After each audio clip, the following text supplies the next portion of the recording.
Hi everyone, Christina Canters from the C Method here. So excited for you to be joining me today for the podcast. I'm so excited to be joined today by Richard Blank, the CEO of Costa Rica's call center.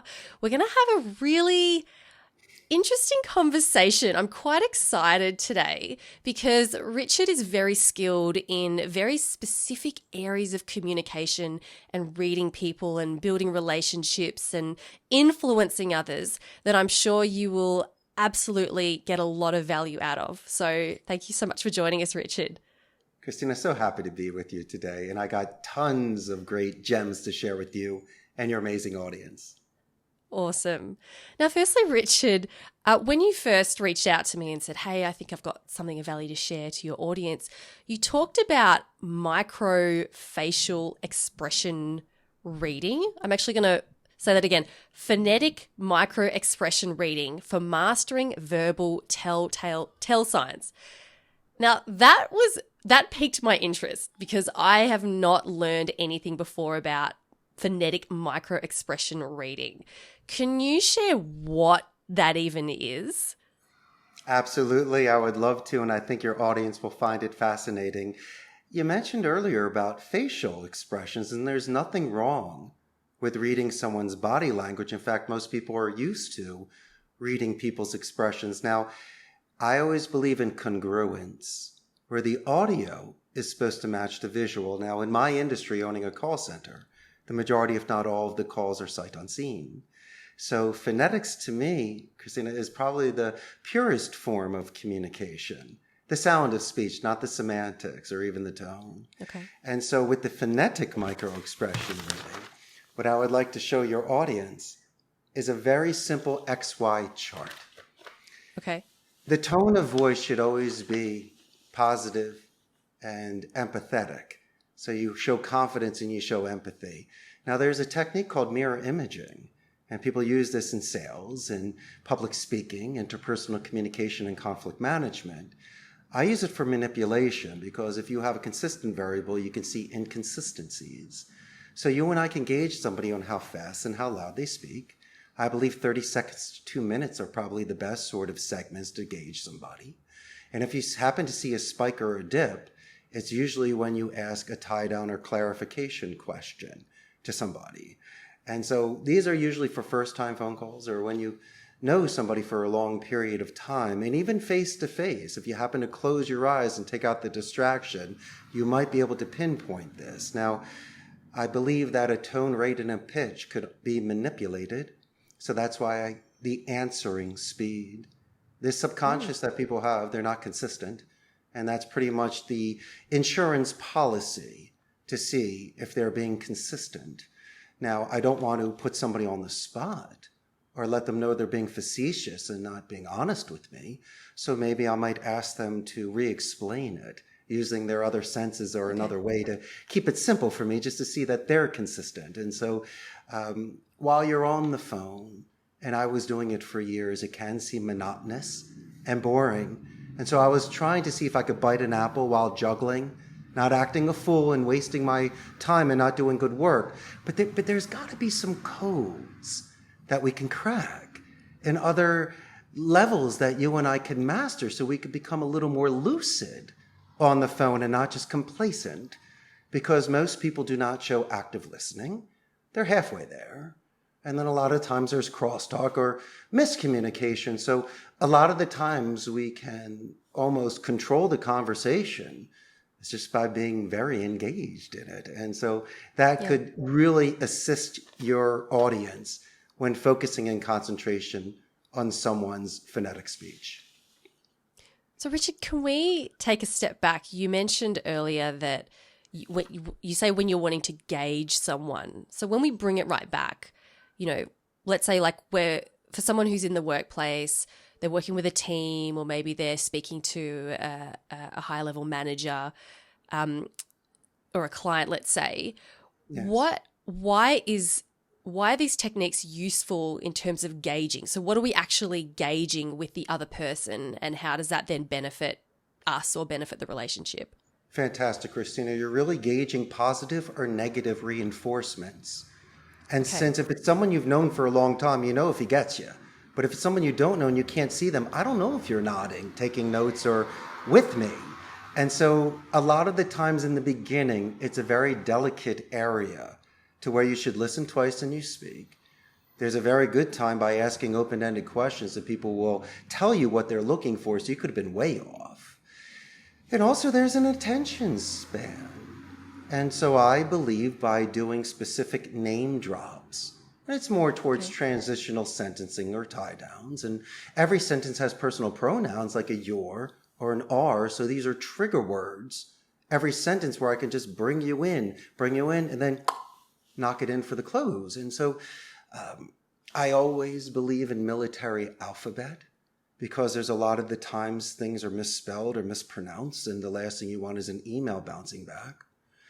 And these individuals, it's very time sensitive.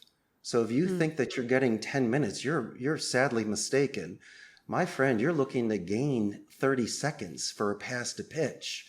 And you're not pitching for 10 minutes. You're doing 10 one-minute pitches like a boxer in a round. Because if like anything and nothing, things can adjust. Yes. So this is like when, so let's say we're having a phone call with someone, and I mean, this could even be face-to-face, right? But as well, yes. So what I'm hearing is that we have a very short amount of time to influence someone on the phone or face-to-face. So we need to be constantly keeping an ear out and gauging what their reaction is to us so that we can keep adapting our style of communication. Is that? But my friend, we're not looking to do a cold call close every time. You and I, for an example, we had to communicate multiple times because of scheduling conflicts. It wasn't anything bad, but life happens. And you and I were professional.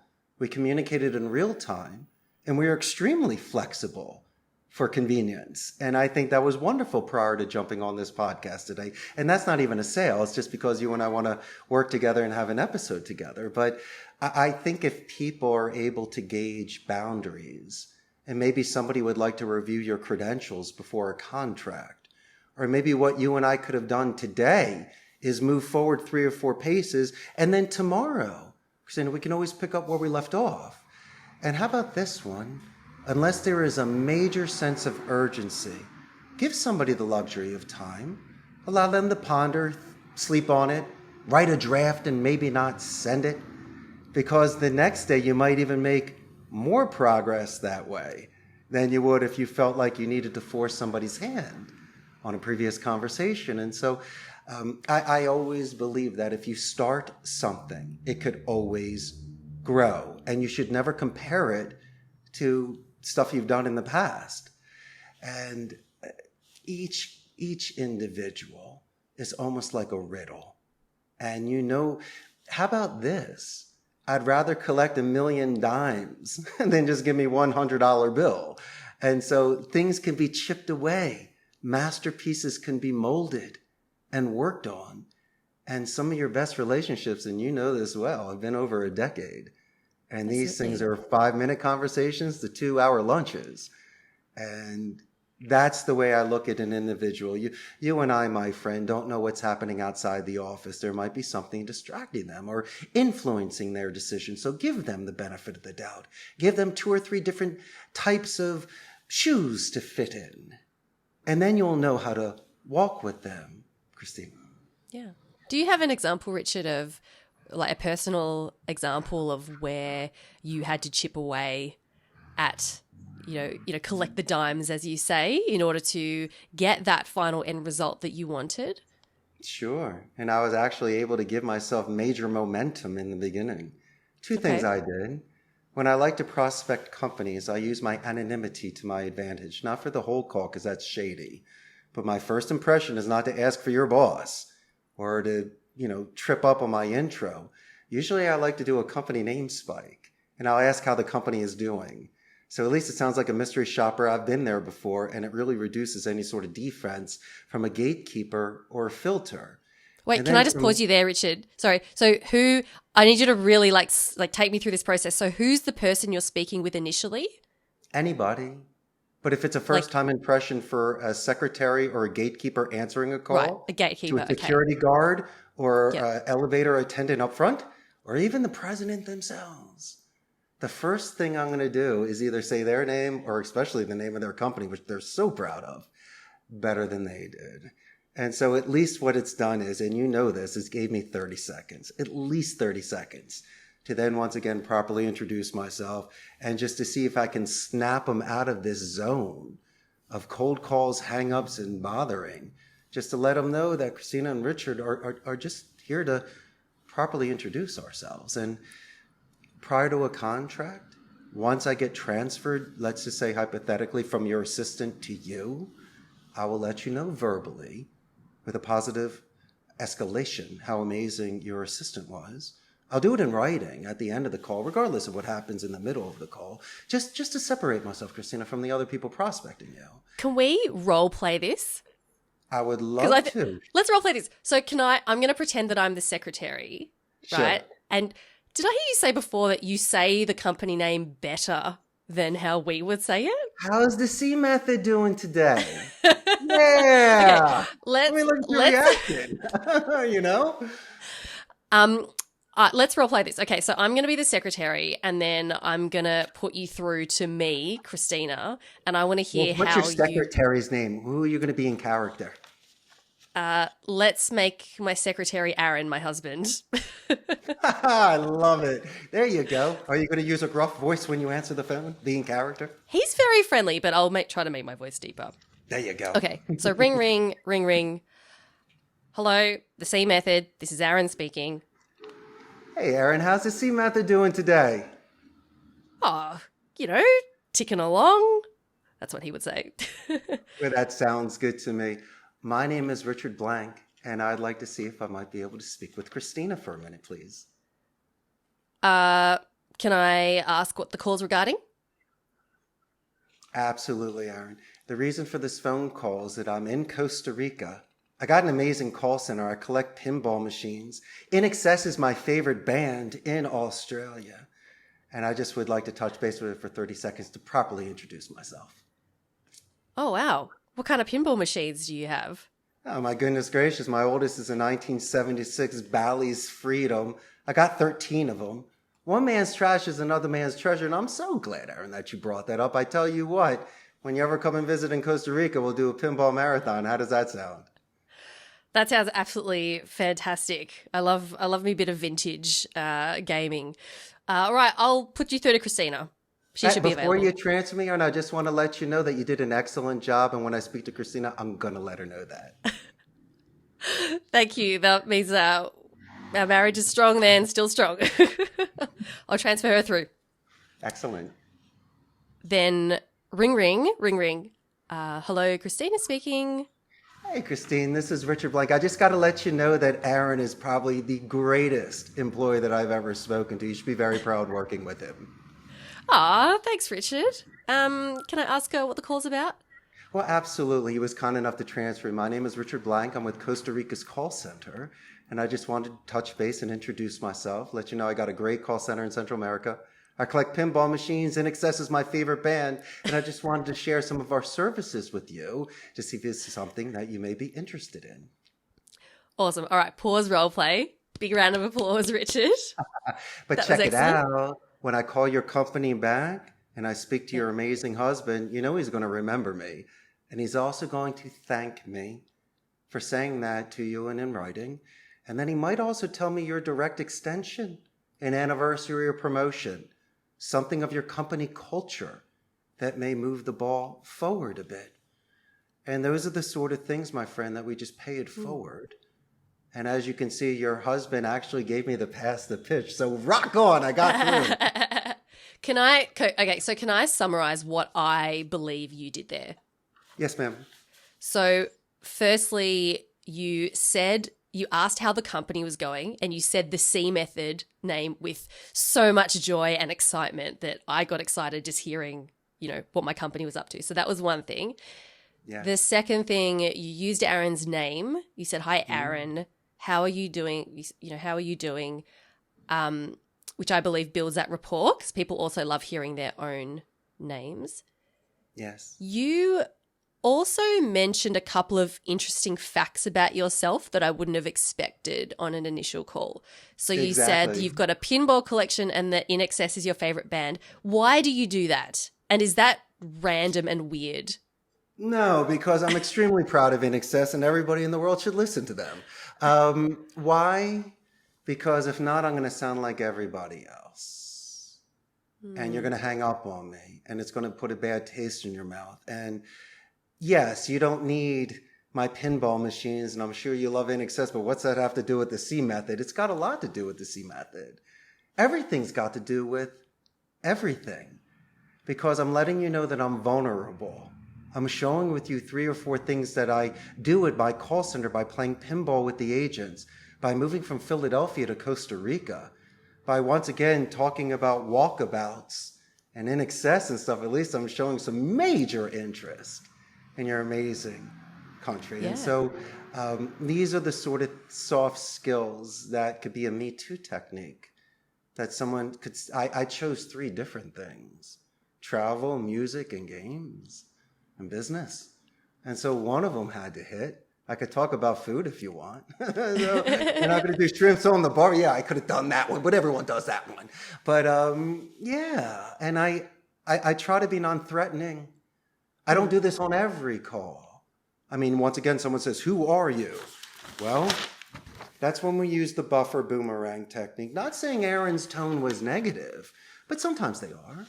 And so what I like to do is do the name drop. Let them know it's an excellent question, repeat the question for active listening and send it positive. And you know what my favorite part was before I was transferred to you, Christina? The fact that I was just about to get transferred. I stopped there and stop. I know I'm getting transferred. I could have killed the call, but I said, stop. I got to let you know that I'm going to compliment you. You got to be kidding me. I love that. Yes, Of course you do. It's a positive escalation. Some people get paid on that at call centers and other companies, but it's really so... How about this one, Christina? Imagine if hypothetically, Aaron transferred me to the mail room, and then I got transferred over into IT, and then I got transferred over here and there. I write everybody's name down. So even though I spoke about Aaron, imagine if I mentioned 2 or 3 people. You'd be like, who are you? You got passed around my company. No one speaks to Matt in the mail room. I go, he's like the nicest guy I ever met. Don't tell me that immediately anchors you with the client. 100%. It's yours 100%. to lose. It's yours to lose. And if the person doesn't say their name, I'm assuming you ask for their name? They don't need to. I just need to say my name, and I have to let them know. And if I'm about to transfer them and they still don't want to give me the name, put out your nails. Well, good for you. Why don't you have a nice lunch? Relax a little bit. You should be a little sweeter on the phone. But let me put to you this way. You know perfectly well when I get transferred to you, I'm going to get their name because I'm going to compliment Mr. or Mrs. Bitter. And then when I call your company back, I'm going to be like, how you doing, buddy? And they're going to be like, how did you get my name? You know I was going to get your name. You remember me. And then they love me to death.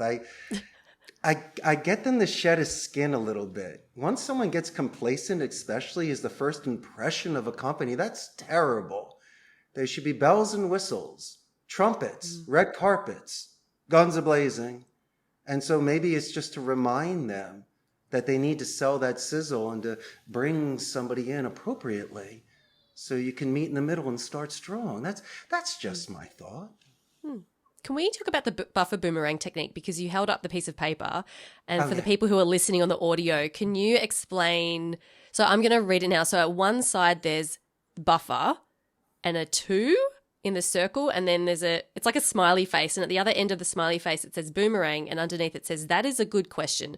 Can you explain, Richard, what the buffer boomerang technique is? Well, you saw the -2 in the buffer because someone's negative. And so what I need to do is I need to buffer the negative, name drop you to get your attention again. I can't say it's a great question every time. You can't beat that horse to death, but let's just use it that's an excellent question. Repeat the question back, which I did to Aaron, and then send it. And if your audience can't see, or the ones that can, I was smiling the entire time talking to you. And I was leaning forward the entire time, using my hands as illustrators to give myself that balance and rhythm. I mean, you could tell. And there were certain extended pauses. I like to adjust my voice to go really high and then to loud whispers to make a statement. So So it's why like is an that equalizer. effective? Why is that effective? Because monotony, you only catch monotonous speaking, and monotone, you catch 1 in 5. So you really need to. It's almost like a dessert tray, Christina. You don't bring everything out on one level. You know how they have it stacked in different levels so you can see it and enjoy it. Each one deserves its own marquee and imagery. And so each one deserves its pause to see if there's a positive or negative reinforcement. You never know. And I don't like jumping the gun because some people could be so amazed and they're pondering and they're waiting to say something back. And so I love to allow people to feel more comfortable with me, to become more engaged in a conversation. This is not a lecture, and I'm not just checking off boxes and interrogating you. It's a conversation, conversation. And it's, I don't learn anything new when I speak. I love hearing what other people have to say, to see what I have in common. And I get a lot of compliments for being a very good listener. And I take copious notes. I believe in meeting minutes because there's accountability. People might forget something. And it's just an excellent way to avoid any sort of conflict. And you could take the initiative. You can be proactive. You can make sure the target dates are hit and the times to call back are there. Everyone needs to lead the dance. Might as well be you. And allowing them to think that they are, which is fine. Yes. I know you've trained thousands, I know about 10,000 call center salespeople, a lot. This is your bread and butter. This is what you're really good at. Yes. What you were talking about before in terms of your voice going up and then a pause. I'm trying to do it right now, but I'm not sure how effective it's being. How do you go about do the quarter teaching second slide? The quarter second slide. Where do you do that? At the end of the sentence? No. There's even forced stutters that you can do. It's natural speech. The greatest form of speech, my friend, is sincerity. And so you can tell there's certain subjects where I extend, and there's others like I did earlier with that phonetic micro-expression reading. It was almost military. I was just going through it quick and banging it out. But I believe in the art of speech. There's nothing better than the thesaurus, so you can expand on your vocabulary with similes. For an example, I don't like to use the word help.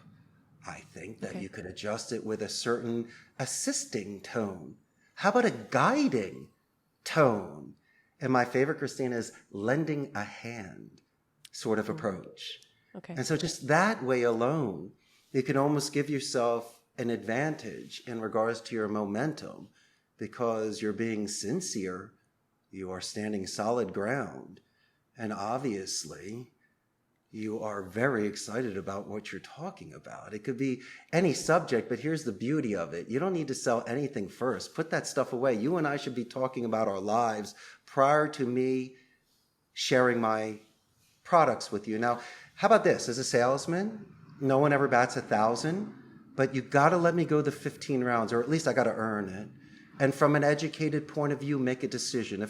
If I explain everything and it's just the sweetest peach and you just don't like peaches, I'm willing to accept that. But we're good, thanks, no thank you, click. You didn't even give me a chance. And so these techniques that I do in the beginning, I'm not lying. I'm not compromising ethics, values, or morals, but my goodness, Aaron heard me say the name of your company better than he did. I answered him well. I got excited. I cracked enough codes to transfer the call, and I also gave a gift. And so these are the sort of first impressions that you can do that is just natural. There's no money exchanged. All you're doing is just putting your best foot forward.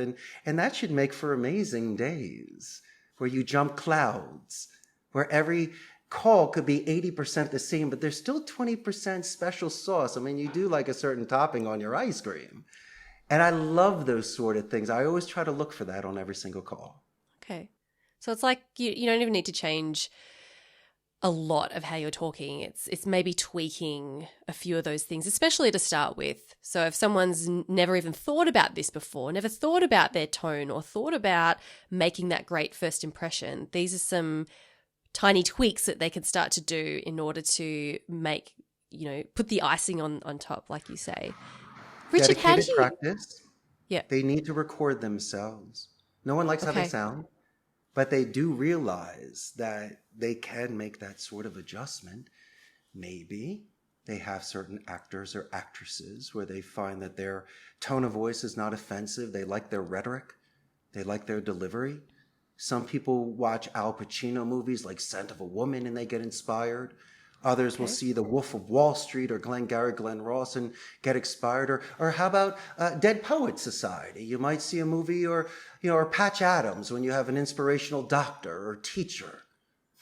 That could then move you and inspire you. And so maybe you study that sort of rhetoric because the market speaks, Christina, because as much as movies and you and I have our opinion, if the masses get influenced by a speech or by an action, that is what you should study and potentially try to emulate.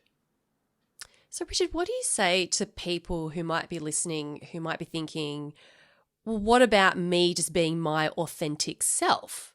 If I'm trying to emulate someone else, isn't that then me becoming inauthentic or not true to myself in terms of how I communicate? What would you say to those people?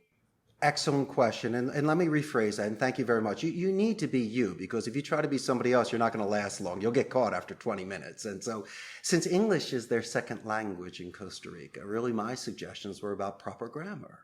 So they'd watch the BBC or they'd listen to Australia television and they would hear the different pronunciations so they can get the ear for it for the different clients. But there are certain dialects. You do pronounce words differently than we do in Philadelphia compared to Queen's English. And it's fine. It's all beautiful speech. But as long as they keep training their ear, they might like, as I mentioned before, if they listen to something in Parliament, a transitional sentence or a way that someone was able to diffuse conflict by saying, for my clarification, Christina, for my edification, compared to, excuse me, what'd you say? Could you repeat that? Or as we Sure. discussed earlier with word choices from help to lending a hand, that's still authentic. These people aren't changing. All we're doing is assisting them in growing and giving them more self-confidence and self-reliance. That is all. And so they would be capable of listening, contributing, and giving that sort of impression to where people will want to move forward and work with them. But it is practice. Now, if I could make some suggestions just for my own personal growth, I love television. I loved old-time radio.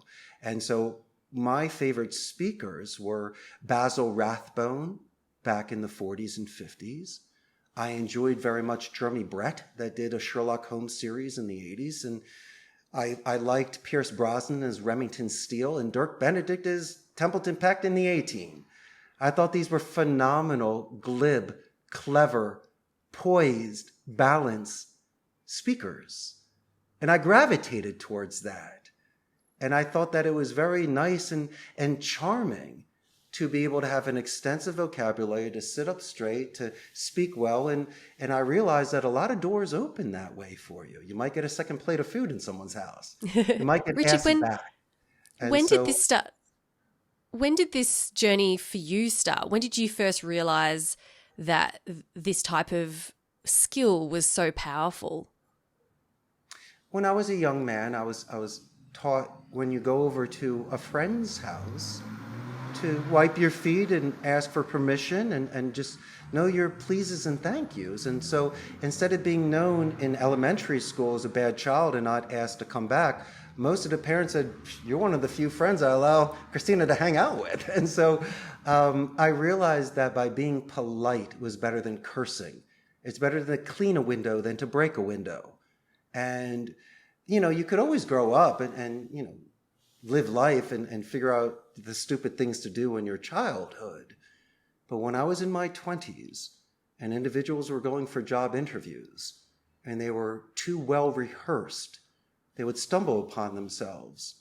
And I tried that one time and I was very out of character. And then I said to myself in the mirror, it was right when I graduated college, I was never going to do that again.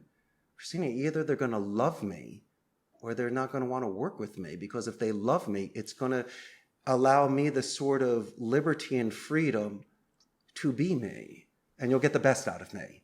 Because if I'm in a box, I'll be miserable and you will not know the real person. And I try to do that here. I allow people to grow. Naturally, there's labor laws and people have to do certain things. But if somebody has an idea or I see the potential in someone, I will bend them, but not break them. I'll get them to stand up and do public speaking. I will have them sit in meetings with me and contribute. I will listen to their calls and not just say, hey, great job, but I will let them know what they did. And so by allowing me to work with individuals from a C level where I could be humble, I could be, show this sort of gratitude and interest in them, it's amazing how many people tell me I'm the only boss that's ever done something like that. And so with all these people, because I compete against Amazon, they have thousands of people here, all the bells and whistles. But I do know this, Jeff Bezos didn't play pinball with everybody. I walk the roads and I know everybody's name. I'll be there downstairs to say hello to your mother when she picks you up at work. And I don't need to be thousands, but my couple hundred that I have, the people that are with me, that's what they were looking for. They wanted the smaller shop. They wanted their name to be known. They wanted to grow. And that's why, my friend, I believe that water seeks its own level. Yeah. Because what you really, people then feel seen, they feel heard, they feel like they matter. And that sounds exactly what you are able to do through the way that you communicate with others. Sure. And in their first day when they come to work, I let them know that learning a second language is 10 times harder than anything I'll put them on. I'll give them all their resources. And I'll support you 100%. And before we go into the training room, why don't we go play some pinball for 20 minutes? And so we start with dessert first. And so I've seen individuals on their first day, instead of just absorbing, now they're contributing. I really do see that sort of momentum and breakthrough very fast. Wait, can you dive a little bit more into that? So when you say you have dessert first, what exactly are your team doing on the first day? Is it playing the pinball?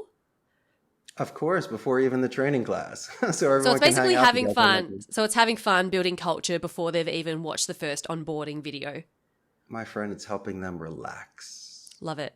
Because they just probably came from an environment where they left because of a bad coworker, bad supervisor. Obviously, they're not there anymore. So they're on a rebound.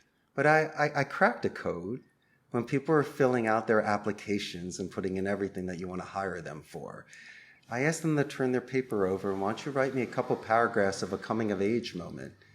Let me know when you had your walkabout, when you beat up a bully or saved a kitten out of a tree. And so I do this to see what sort of depth they have, where their mind goes immediately when it comes to how they see themselves in their proudest moment. And also on a rainy Wednesday, I can remind you of when you were a champion. And let them know that you're better than that, and I know where you could be. And so these are the sort of things where you try to really grow with somebody with synergy, because, as I say, they look at me as a boss, and they come into work, and everyone does their 40 hours a week. I see it differently. I was given a career. I came to Costa Rica at 27 and worked at my friend's center for 4 years. So it was a 1 in a million opportunity. I learned it from the inside out. I wasn't C-level. I sat in the cubicles, broke bread, saw the good and the bad, and it allowed me to understand areas in which I could extend more empathy and give not just call center industries, any sort of person, more dignity.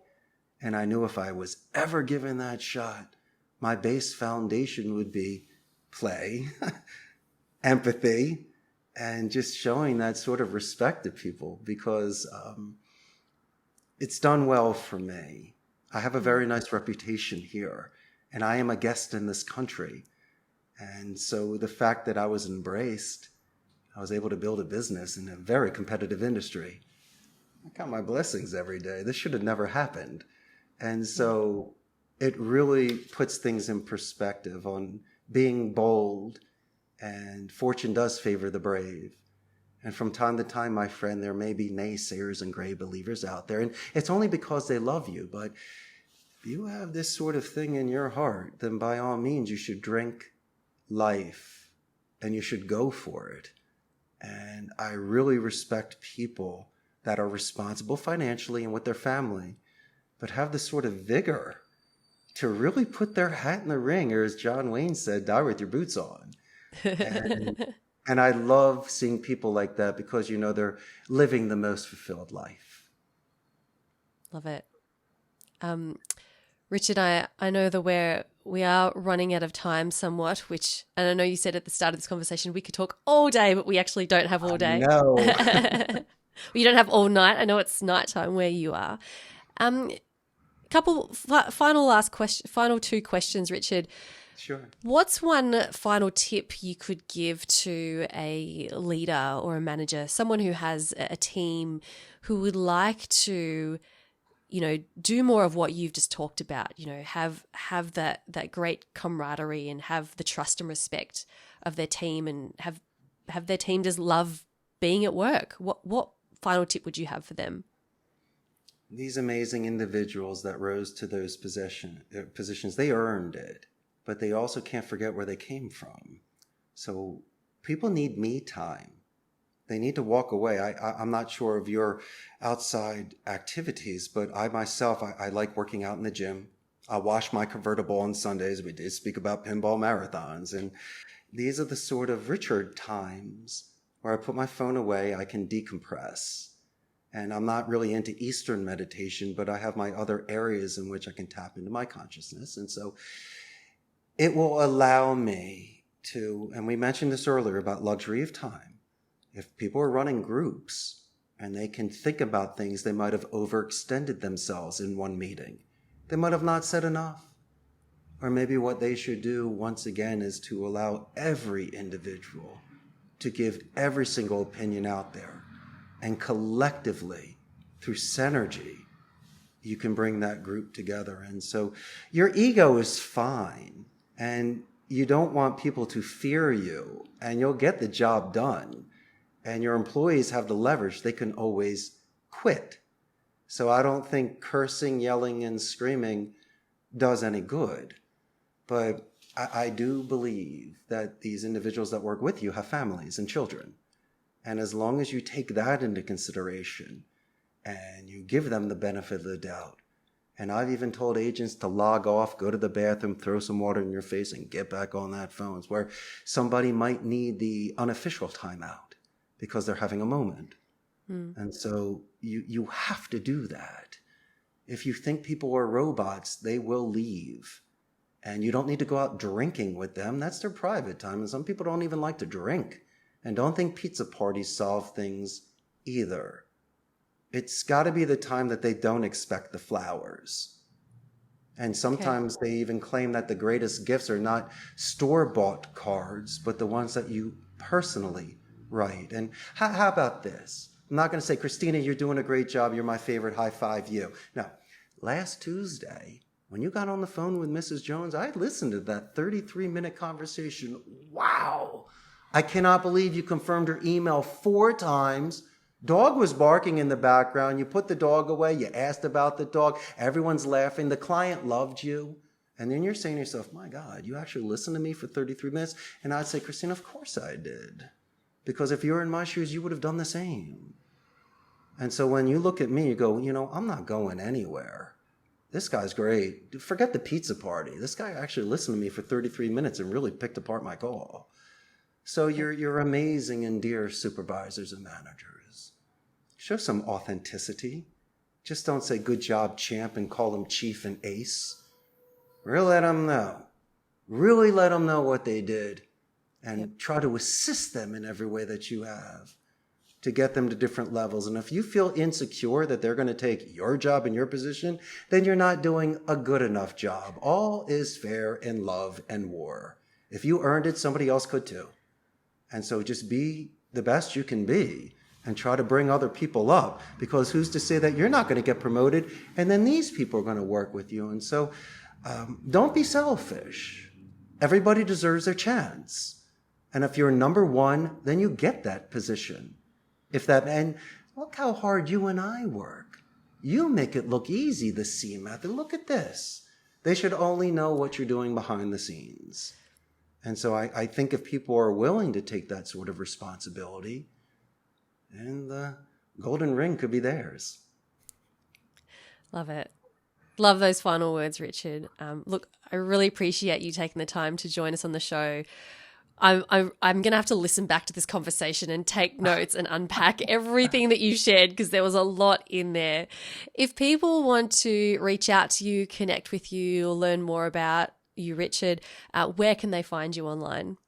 Well, they can buy a first-class plane ticket and come visit me here, which would be wonderful. I'm all over the internet with my websites. But I also have a Facebook fan page of about 103,000 people.